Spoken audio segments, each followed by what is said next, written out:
Shalom Ibu Bapak Saudara yang dikasihi Tuhan.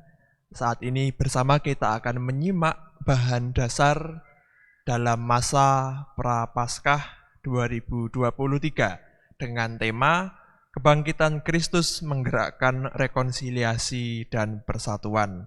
Sedikit ayat yang akan kita baca bersama dari Kisah Para Rasul 10 ayat 34. Kisah Para Rasul 10 ayat 34 yang demikian. Lalu mulailah Petrus berbicara, "Sesungguhnya aku telah mengerti bahwa Allah tidak membedakan orang." Ibu Bapak Saudara yang dikasihi Tuhan, ketika kita melihat kondisi dunia saat ini, telah terjadi kerapuhan. Jadi selama ini barangkali orang wajar saja mengagumi kemajuan-kemajuan zaman, kemajuan teknologi, kemodernan, dan sebagainya, peradaban, pembangunan semakin maju. Tetapi semuanya itu ternyata rapuh juga. Ketika pandemi menghantam, ketika terjadi konflik, ketika terjadi perang, ketika terjadi krisis iklim, ternyata dunia ini rapuh kondisinya. Dan juga ketika kita bicara soal relasi, ketika ada perselisihan, ketika ada pertengkaran, ketika ada tindak kejahatan, ketika ada kesalahan, barangkali itu terjadi hanya beberapa saat saja, tetapi ternyata akibat dari perselisihan, pertengkaran, suatu tindak kejahatan, dan lain sebagainya itu akibatnya bisa lama sekali, menimbulkan luka, kerusakan. Luka itu juga mungkin luka fisik, mungkin luka batin, dan sebagainya, menimbulkan trauma, ketakutan, menimbulkan dendam, dan seterusnya. Jadi ternyata dunia ini rapuh, manusia juga rapuh keadaannya. Keadaan-keadaan itu kalau kita mengumpulkan yang namanya keprihatinan-keprihatinan yang perlu menjadi perhatian, sayang sekali cukup banyak. Jadi ada perang yang sedang terjadi di Eropa Timur, sesekali ada konflik dan perang juga terjadi di daerah-daerah misalnya di Timur Tengah, kemudian adanya kerusakan ekologi, adanya perusakan hutan, tingginya kadar karbon di udara, perubahan iklim, polusi sampah, polusi limbah, dan sebagainya, sehingga mengakibatkan penurunan kualitas hidup manusia. Dan juga perkembangan teknologi, terutama teknologi informasi, memang membawa manfaat, tetapi ternyata juga membuka banyak sekali peluang-peluang kasus kejadian yang menunjukkan kemerosotan hidup manusia, kemerosotan sosial akibat perkembangan teknologi. Misalnya munculnya agresivitas sosial, terutama di dunia maya. Kalau Bapak Ibu Saudara pernah melihat berita, mungkin ada penelitian yang menunjukkan kalau netizen Indonesia itu salah satu yang paling galak sedunia. Nah, kemudian terjadi juga perdagangan-perdagangan gelap yang semakin masif, itu justru terjadi karena teknologi. Terjadinya ketimpangan sosial, perpecahan, fragmentasi sosial, begitu kekerasan yang disebarluaskan, pengaruh negatif terhadap kondisi kesehatan dan psikologis para pengguna gawai dan media sosial dan sebagainya. Jadi di satu sisi memang teknologi membawa manfaat, membawa banyak kemudahan, menolong kehidupan manusia, tapi di sisi lain ternyata membuka banyak sekali peluang-peluang kasus yang menunjukkan kemerosotan sosial. Jadi sudah manusia mengalami penurunan kualitas hidup karena kerusakan lingkungan, kerusakan ekologi, masih ada kemerosotan sosial, kemerosotan etis moral. Jadi manusia ternyata meskipun ada di zaman modern dengan berbagai kemajuannya, manusia telah tenggelam dalam bayang-bayang kengerian sisi negatif kemanusiaan, yang ternyata juga turut didorong dampak-dampak negatif dari modernisasi dan globalisasi, sehingga bisa dikatakan Kalau dunia mengalami kegelapan, iya. Meskipun tidak semuanya. Oleh karena itu, tetap ada pengharapan. Tetap ada impian yang baik ke depannya. Mengapa? Karena kegelapan dunia ini harus disingkirkan. Kegelapan dunia ini harus diatasi dengan terang Kristus. Bapak Ibu Saudara yang dikasihi Tuhan, ketika kita menghayati karya Tuhan Yesus Kristus, itu adalah karya Allah, itu adalah karya kasih.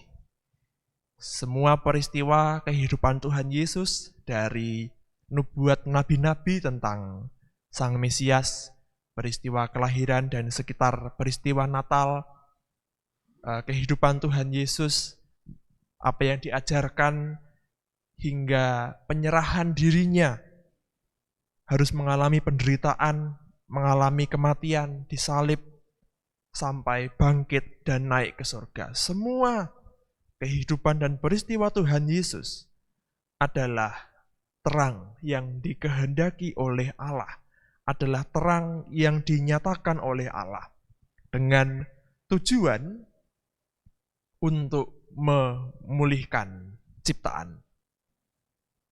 Sehingga peristiwa kehidupan, keberadaan, karya Tuhan Yesus Kristus punya makna yang sangat besar, punya arti yang luar biasa, yaitu Allah yang berkenan memberikan terang kepada dunia. Bapak Ibu Saudara, terang itu adalah pemulihan. Jadi seperti yang sudah kami sampaikan tadi, akibat dari hal-hal buruk tadi, adanya kerusakan, adanya perselisihan, pertengkaran, tindak kejahatan, sisi negatif dari teknologi dan kemodernan saat ini, itu dampaknya, akibatnya, dampak negatifnya itu berkepanjangan.